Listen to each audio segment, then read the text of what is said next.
Ever feel like you've got a tiny commentator living rent-free in your head? Oh, definitely. Sometimes they're saying, you got this. Other times, well, let's just say their feedback could use some improvement. Yeah, exactly. Today, we're plunging into the fascinating power of our inner voice, that constant stream of self-talk, and how cultivating self-love can really change the channel for the better, Right. impacting everything from our own well-being to how we connect with others. And what's truly captivating is this ongoing dialogue we have with ourselves, often without even realizing it. These internal narratives can be incredibly potent. Our aim today is to explore why nurturing self-love and positive self-talk isn't just some fleeting trend, but a deeply significant factor in our psychological health and even our social interactions. Exactly. And you, our listener, have sent in some fantastic food for thought on this. We've got insights ranging from like the iconic wisdom of RuPaul to the scientific underpinnings of affirmations, and even a look at how mirrors are used in film to reflect our inner worlds. Quite a range. Yeah. Our mission, to extract the most valuable nuggets and find some practical takeaways just for you. Okay, let's dive right in with the quote that's both direct and incredibly profound from the one and only RuPaul. Classic. If you don't love yourself, how in the hell are you going to love somebody else? This quote, it's instantly recognizable to so many, right? And it cuts straight to the core. It really does. While it has that certain flair, it points to a fundamental truth. Yeah. Self-love, at its heart, is about an unconditional acceptance, care, and kindness towards ourselves. Acceptance. Okay. It's about finding a sense of peace with who we are, Yeah. recognizing our inherent worth, regardless of our imperfections or stumbles. Think of it as your internal baseline of self-acceptance. And the article you shared, the one titled, If You Don't Love Yourself, it really helps clarify something that often gets muddled, the difference between self-love and self-esteem. Yes, that's crucial. It's easy to use them interchangeably, I find. Precisely. Self-esteem tends to be more about how we evaluate our abilities and accomplishments. It's often tied to external stuff. Right, like getting a promotion or failing a test. Exactly. It can fluctuate. Yeah. But self-love, however, is that deeper, more stable sense of appreciation for ourselves simply as human beings. Okay. And what's key is that a healthy sense of self-esteem often blossoms from a foundation of self-love. If you have that underlying self-acceptance, you're more likely to value your achievements without letting failures completely shatter your sense of worth. That makes perfect sense. If that inner commentator is constantly putting you down, it's going to be tough to truly own and appreciate your wins, right? Absolutely. The article highlights how a lack of self-love can create a really difficult cycle. Low self-worth makes it hard to believe you deserve positive connections, potentially leading you to accept less than you deserve in relationships, which unfortunately just reinforces those negative feelings. It's a feedback loop, yeah. And this is where RuPaul's wisdom on loving others truly resonates. Self-love provides that essential bedrock. The foundation. It empowers us to set healthy boundaries, to recognize our inherent value, and therefore to seek out relationships, whether romantic or friendships, that are respectful, supportive, and uplifting rather than draining. Right. If you don't value yourself, you might unintentionally find yourself in situations where you are, indeed, undervalued. It's about setting that internal standard for how you expect to be treated. The article really brings this to life with some inspiring examples. Individuals who, in their own ways, seem to embody self-love. Yeah, the examples were great. Think about Lizzo and her powerful message of body positivity, or Demi Lovato's ongoing journey of self-acceptance while navigating, significant mental health challenges. Very public journeys, too. Then you have someone like J.K. Rowling, who faced numerous rejections but persevered, fueled by a deep belief in her stories. And Oprah Winfrey, whose life story is just this testament to overcoming immense adversity by recognizing her own inherent worth. These aren't quick fixes. They're journeys. Right. Exactly. These examples beautifully illustrate that self-love isn't about achieving perfection or having a life free of difficulties. It's about embracing yourself with all your complexities, finding strength in your passions, and recognizing your intrinsic value regardless of what life throws your way. These individuals, through their public journeys, show us that self-love can be a powerful catalyst for both personal growth and significant achievement. Okay, now let's turn our attention to that constant hum in our minds, our self-talk. The inner monologue. Yeah. The Reddit thread you shared, How to Cultivate a Habit of Positive Self-Talk, really breaks down the impact this internal dialogue has on us. What's striking is how often we operate on these automatic negative scripts without even being consciously aware of them. Right. It's just And this Reddit thread does a fantastic job of defining negative self-talk as that critical, pessimistic, and ultimately self-defeating inner voice. It's characterized by harsh self-judgment, persistent self-doubt, and a constant stream of self-criticism. It's like having an overly harsh inner critic on constant replay.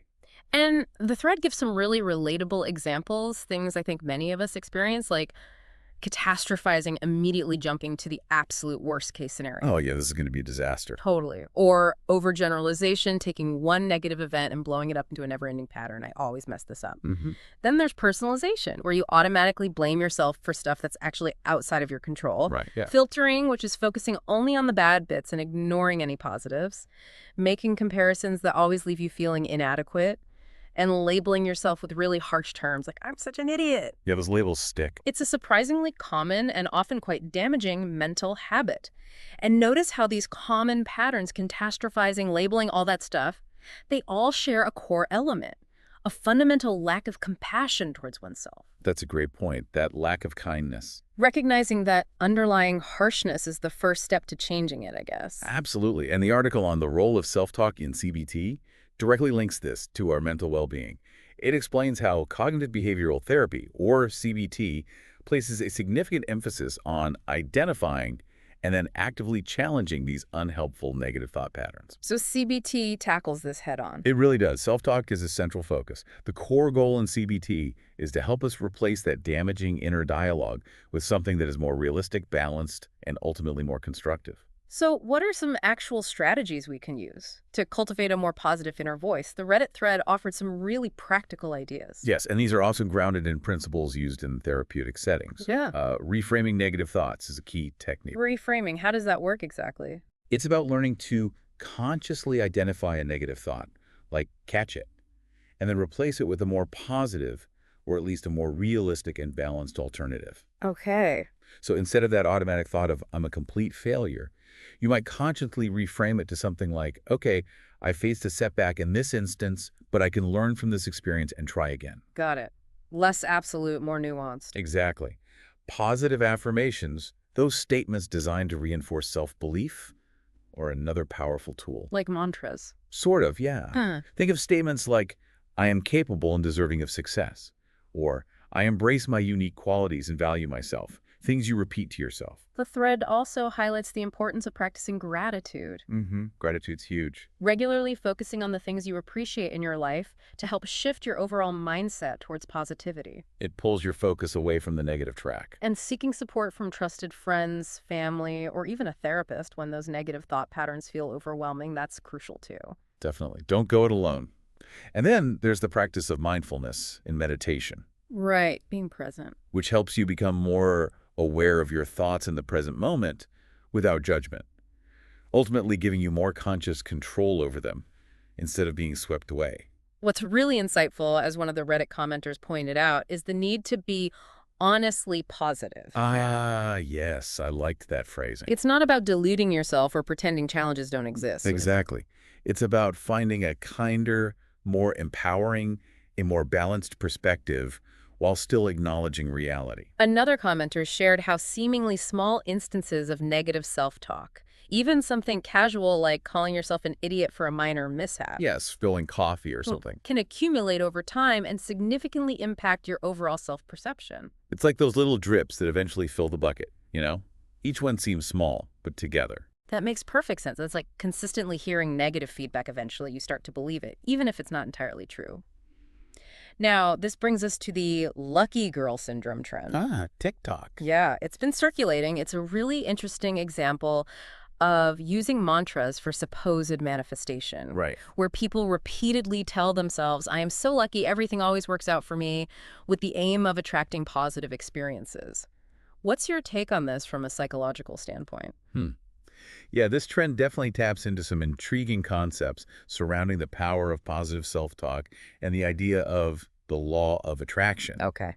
Which, as the psychologist in the article, Does the Lucky Girl Syndrome TikTok Trend Really Work?, explains, is the belief that our positive thoughts can attract positive outcomes, and conversely, negative thoughts attract negative outcomes. Which sounds appealing. It does.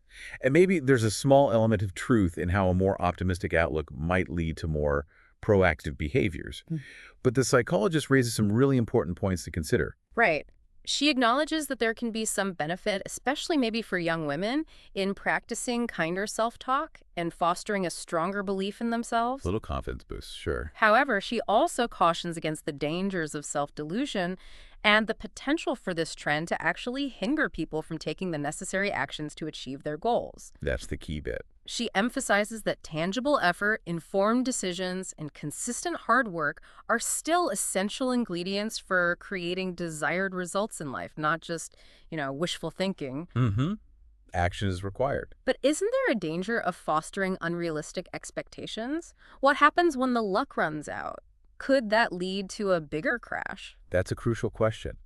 While an optimistic mindset can certainly motivate proactive behaviors, which might lead to more positive outcomes, it's the actual behavior that drives real change, not solely the attitude. The psychologist also highlights a potential downside. If people fully buy into the idea that positive thinking can prevent anything negative from happening, they might end up blaming themselves for adverse events that were actually outside of their control. Oh, I see. Like if something bad happens, it's my fault for not thinking positively enough. Exactly. This can lead to a falsely amplified sense of personal control and a dismissal of the complexities of reality. Life happens. And she also touches on the scientific evidence around positive affirmations, noting that while psychology does often recommend them as a healthy practice, Yes, we just talked about that. there's evidence suggesting they can be beneficial, but they need to be grounded in reality and used in a balanced way. Simply stating everything always goes right for me sets you up for potential disappointment when, inevitably, life throws you a curveball. Precisely. The psychologist advocates for a balanced approach, kind and encouraging self-talk combined with tangible effort and realistic expectations. So enjoy the fun trends, maybe, but be critical. Yeah. Evaluate the underlying message. Ensure our practice of self-compassion also includes being grounded in reality. She also astutely points out that some individuals promoting these trends might already have significant advantages. Ah, like a privilege. Exactly. Advantages that aren't always acknowledged, which can skew the perception of how easily luck is achieved. That's a really good point. So while there might be some value in adopting a kinder inner dialogue, it's definitely not a magic solution and needs to be paired with real-world action and a realistic outlook. Couldn't have said it better myself. Now, let's delve a bit deeper into the actual science behind affirmations themselves. The mentalhealth.com article, The Science of Affirmations, offers some really interesting insights. Yeah, this gets into the how. What this article underscores is that while some people might dismiss affirmations as mere wishful thinking, Positive vibes only kind of thing. sort of, yeah, Yeah. but there's a growing body of research in fields like affective neuroscience that suggests there are tangible benefits to engaging in empowering self-talk. Really? Like Yeah. what? Studies have linked the consistent use of affirmations to improvements in self-esteem, increased resilience in the face of challenges, and even concrete physical and mental gains in areas such as overall health, learning capabilities, and interpersonal relationships. Wow, okay. That's more concrete than I thought. It is. And it's fascinating how the article explains that through consistent repetition, affirmations can actually help the brain to form new neural pathways. Neuroplasticity. Exactly. That concept, the brain's remarkable ability to reorganize itself by forming new connections throughout life, suggests that by consistently feeding our minds with positive statements, we can strengthen those positive thinking patterns. So you make them more automatic? Essentially, yeah. Make them more readily accessible over time. We're kind of training our brains to default to more positive thought patterns rather than the negative ones we might have habitually fallen into. Okay, that makes sense. The article also introduces the self-affirmation theory, Self-affirmation theory. which proposes that as human beings, we have an inherent drive to perceive ourselves as both competent and morally good, decent people. Okay, that feels true. And when this fundamental sense of self is challenged or threatened, maybe by a failure or criticism, affirmations can step in to reinforce our core values and create a more positive overall self-evaluation. Like a buffer. Exactly. Ultimately helping to reduce feelings of psychological distress. Essentially, we all have a deep-seated need to feel capable and decent. When life throws us curveballs that challenge this view of ourselves, affirmations act like internal pep talks, reminding us of our inherent worth and strength, thus reducing stress. However, the article also points out, kind of echoing the psychologist's perspective on the lucky girl syndrome, that the effectiveness of affirmations can indeed vary from person to person. Yeah, it's not one size fits all. It can depend on factors like an individual's initial levels of self-esteem, their overall prevailing mindset, and, perhaps most importantly, how specific, realistic, and personally meaningful the affirmations are. Right. For example, individuals with very low self-esteem might initially find overly positive or grandiose affirmations difficult to believe. Like, I am the greatest person alive. Yeah. Might feel false. Exactly. It might even feel counterproductive. That's a really important nuance to understand. The article emphasizes creating personalized affirmations that genuinely resonate with your own values and goals. So tailor them. Definitely. It recommends framing them positively, using the present tense to make them feel immediate, but also with a future orientation, focusing on what you are actively striving to cultivate. Okay, present, but looking forward. And they also suggest incorporating affirmations into a regular routine, making them a consistent practice, and even using visualization techniques, vividly imagining yourself achieving those affirmed qualities or goals. Right, really feeling it. And the potential benefits they outline are pretty significant: increased self-confidence, a noticeable reduction in negative self-talk and feelings, and even a potential impact on how the brain perceives physical pain. That's wild. It is surprising, isn't it? It certainly sounds like a practice that's worth exploring with intention and mindfulness. For sure. Absolutely. When used thoughtfully, consistently, and in a way that feels authentic to the individual, affirmations can be a valuable tool in consciously shaping a more positive, resilient, and ultimately more supportive inner landscape. Okay. Now, let's shift our focus to something that might seem a little unexpected, but has a surprising relevance to our inner state. The idea of rituals. Rituals, like lighting candles? It can be, but not necessarily. Specifically within the context of self-care, as explored in the MV Skin Therapy article, transforming routine into ritual. Ah, okay. I found this distinction the article makes between routines and rituals really insightful. Me too. We often hear about the importance of establishing routines for structure and predictability, right? Yeah. Get up, brush teeth, commute. The daily grind. But this article highlights how transforming those repetitive actions into rituals, by imbuing them with meaning and conscious intention, can significantly enhance our sense of mindfulness and well-being. And what's truly interesting here is how this seemingly subtle shift in perspective can have a tangible impact on our mental and emotional well-being. Oh, so? The article points out that even everyday routines, such as, say, a skincare practice, when elevated into a ritual, can foster a greater sense of mindfulness and help to calm the nervous system. Just by paying more attention. Pretty much. Oh. They even cite studies linking consistent self-care practices to a reduction in anxiety levels, and specifically mention how facial massage has been shown to reduce both anxiety and negative mood. Wow. So it's not just about the expensive creams, maybe. Probably not just that. Yeah. It's more about the conscious intentionality and the sensory experience that we bring to the act of caring for ourselves. Okay. The article offers practical suggestions for creating these personal rituals, Sure. like taking a moment to calm both the mind and body before starting. Deep breath. Yeah. Focusing intently on the sensory details, the feeling of your breath, the scent of a product, and incorporating mindful techniques like just focusing on the present moment. So turning off the autopilot. Exactly. It's about consciously turning something you might typically do on autopilot into a deliberate moment of presence and self-connection. I like that. Even something as simple as taking a few slow, deep breaths while applying lotion or really focusing on the aroma of a cleanser can elevate a routine into a calming and restorative ritual. Okay, now let's take a bit of a cultural detour. Let's. And look at the Mirrors in Films article. While it might seem a little removed from our core discussion, the way films portray mirrors can actually offer us a fascinating lens through which to examine our own self-perception. Oh, this is a fun one. Yeah. This article provides a really compelling perspective on the multifaceted symbolism that mirrors hold within cinema. More than just checking your hair. Definitely more. They go far beyond simply serving as a tool for reflection.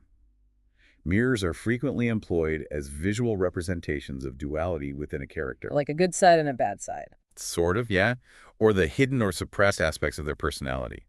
They're used for unveiling secrets and important revelations, and even particularly in fantasy genres, as literal gateways or passages to entirely different worlds. I was particularly struck by how filmmakers use mirrors to visually depict a character's internal conflicts, their fractured sense of self, or their hidden, often darker intentions. It's a powerful visual shortcut. The article gives some really strong examples, like in Alfred Hitchcock's Psycho, Classic Hitchcock. where Marion Crane's reflection after she steals the money subtly hints at her transformation and, the duplicity of her actions. Or in Satoshi Kon's animated film Perfect Blue.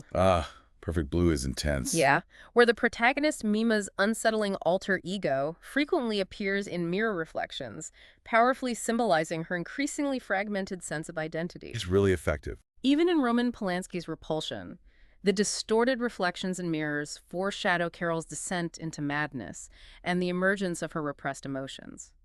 These cinematic techniques underscore how mirrors can externalize those internal struggles that might not be immediately obvious. Exactly. These visual metaphors are incredibly effective in exploring the complexities of human identity and self-perception. They offer a way for filmmakers to show us the inner turmoil or the concealed aspects of a character's psyche without explicitly stating them. It's a really powerful way to delve into the often conflicting nature of who we are. And then there's the recurring motif of mirrors being used to emphasize secrecy or to reveal hidden truths and crucial clues. The mirror knows all. Right. In Jean-Luc Godard's Breathless and Claude Chabrol's La Cérémonie, fleeting reflections in mirrors can subtly hint at clandestine arrangements or deceptive appearances. Little glimpses of truth. The article also points to Stanley Kubrick's The Shining, where unsettling and often inexplicable events seem to occur around mirrors, amplifying the sense of unease and the blurring of reality. Mirrors are definitely creepy in The Shining. For sure. And in Sam Mendes's Revolutionary Road, a particularly charged conversation held through a mirror in a changing room visually emphasizes the growing emotional distance and unspoken tensions between the couple. Creates a barrier almost. Yeah. What's fascinating here is how the mirror acts as a visual cue, suggesting that there's more beneath the surface, secrets waiting to be uncovered. It plays with the idea that what we see directly might not be the complete or accurate picture. And finally, the article touches upon the portrayal of mirrors as actual magical portals. The fun stuff. Yeah, in beloved fantasy films like Snow White with its iconic magic mirror. Mirror, mirror on the wall. Right. Alice Through the Looking Glass and Terry Gilliam's The Imaginarium of Dr. Parnassus. This connects to the long historical association of mirrors with magic, divination, and the idea of glimpsing other realms. So it's not just a modern film thing. Not at all. It serves as a reminder that these seemingly ordinary objects have held a sense of mystery and the potential to reflect more than just our physical appearance throughout human history and across cultures. Okay. And if we connect this exploration of mirrors in film back to our ongoing discussion about self-perception, the way we internally see ourselves through our self-talk and how we interpret our own reflection in the world and in these broader cultural narratives becomes incredibly significant. How we reflect on our reflections. Kind of, yeah. These filmic representations offer us a rich visual language for better understanding the often complex nature of our inner lives. Now, to bring it all back to a specific context, you also shared some information about the FairyFrens Deep Dive Podcast itself. The mothership. It's described as an exploration of the intersection of fantasy, innovation, culture, and well-being. How does our discussion today about self-love and positive self-talk really fit into those core themes? Well, the FairyFrens Deep Dive, while drawing inspiration from the realms of fantasy, ultimately aims to explore topics that deeply shape our experience of the real world. Right. Core themes such as the enduring power of storytelling, the ever-evolving landscape of digital culture, the future of well-being, and the intricate intersection of nature and technology. Yeah. They all connect in meaningful ways to our internal narrative. How so? In this context, cultivating a positive and compassionate inner voice can be seen as a fundamental form of personal magic, a powerful tool for navigating the complexities of the modern world with greater resilience, self-awareness, and a stronger sense of inner peace. Personal magic. I like that. It fits. And it's interesting how the podcast format itself, with its in-depth interviews and exploratory narratives, really mirrors the way we've been unpacking these ideas today. It's about going beyond surface-level observations and really delving into the significance and implications of these concepts for our lives. Exactly. And this naturally leads us to the enduring message found in The Magic of Believing. An oldie but a goodie. Kind of, yeah. This book, while written some time ago, still resonates with its central premise, that firmly believing in your own ability to achieve success and consistently reinforcing that belief can, in fact, significantly contribute to making that achievement a reality. Okay, the power of belief. It delves into the idea of tapping into the often untapped power of our subconscious mind. The book asserts that successful individuals throughout history have, whether consciously or unconsciously, harnessed this power of belief. How does it describe it? It even uses the somewhat abstract term mind stuff as a way to label this powerful internal force. Mind stuff. Okay. Now, while some of the specific advice offered in the book might seem a bit unconventional or outdated by today's scientific standards, A little bit woo. maybe a touch, but its continued popularity speaks to the enduring and inspirational message it conveys about the profound impact that our thoughts and attitudes can have on shaping our lives and our experiences. It reinforces the idea that our internal beliefs hold a significant influence over our external reality. Got it. So the core message holds up for many people. Finally, you shared a fascinating article titled Mirror, Mirror in the Brain. Mirror Neurons, Self-Understanding, and Autism Research. Yeah, shifting to neuroscience now. This delves into the fascinating field of how our brains help us understand ourselves and, by extension, others. This cutting-edge research introduces us to the concept of mirror neurons. Mirror neurons, what are they? They're specialized brain cells that exhibit activity both when we perform a specific action ourselves and when we observe another individual performing that exact same action. Whoa. So my brain fires the same way if I pick up a cup as when I watch you pick up a cup. Essentially, yes. Yeah. Scientists hypothesize that this remarkable mirror system plays a fundamental role in a wide range of crucial social behaviors, Like what? including our ability to imitate others, learn new languages, experience empathy, and understand the intentions behind other people's actions. So it's like our brains have an inbuilt system for understanding and relating to others. That's the thinking, yeah. It's truly incredible. The research you mentioned even suggests a potential link between the activity of these mirror neurons and how we interpret facial expressions and understand the underlying intentions of others. Okay, reading people. Furthermore, it notes that atypical patterns of mirror neuron activity have been observed in children with autism spectrum disorder, Interesting. leading researchers to believe that they may develop alternative cognitive strategies for navigating social interactions. Different pathways to understanding. Possibly, yeah. And further findings indicate that this mirror system can be activated even when we are not consciously intending to replicate the action we are observing, So it's automatic. suggesting that it might operate as a largely automatic and unconscious process within our brains. Interestingly, researchers also suggested that the activity within these mirror neuron systems might be stronger when we are observing individuals who are familiar to us. Like friends or family. Exactly. Which could have significant implications for understanding the nuances of social interactions, particularly in the context of conditions like autism, where social processing can be different. Okay, wow, that's heavy stuff. And how does this fascinating neuroscientific concept tie back to RuPaul's initial message about self-love and our overall discussion today? It seems a bit distant. It does seem like a leap, but the concept of mirror neurons offers a really intriguing, albeit indirect, neurological basis for the idea. Go on. The idea that our ability to understand ourselves, our own actions, intentions, and underlying emotions might be intrinsically linked to our capacity to understand and experience empathy for others. So knowing myself helps me know you. In a way, perhaps. If we cultivate a clearer, more compassionate, and more accurate understanding of our own inner world, maybe that does in fact make it easier to extend that same understanding and empathy outward towards others. Okay, I can see the connection now. It's not a direct one-to-one correlation, obviously, but it certainly suggests a deep and perhaps even biologically wired interconnectedness between self-awareness and our capacity for meaningful connection with those around us. So as we bring everything together, it seems that cultivating self-love and actively practicing positive self-talk aren't just fleeting trends or abstract concepts. They're pretty fundamental, huh? Absolutely. They're deeply rooted in psychological principles, are reflected in our cultural narratives, like we saw with film, and may even have a fundamental neurological basis in how we understand ourselves and our relationships with others. It's a lot to take in. It is. And this journey of self-acceptance, self-compassion, and nurturing a positive inner dialogue is an ongoing process, not a destination. Right, you don't just arrive. Exactly. It requires a commitment to self-awareness, a willingness to actively challenge negative patterns of thought, and a conscious and intentional effort to cultivate a kinder, more supportive, and more encouraging inner voice. And by becoming more attuned to our internal mirrors, the stories we consistently tell ourselves, we can truly build a stronger and more resilient foundation for our own overall well-being, and ultimately foster more meaningful and fulfilling connections with the world and the people around us. Well said.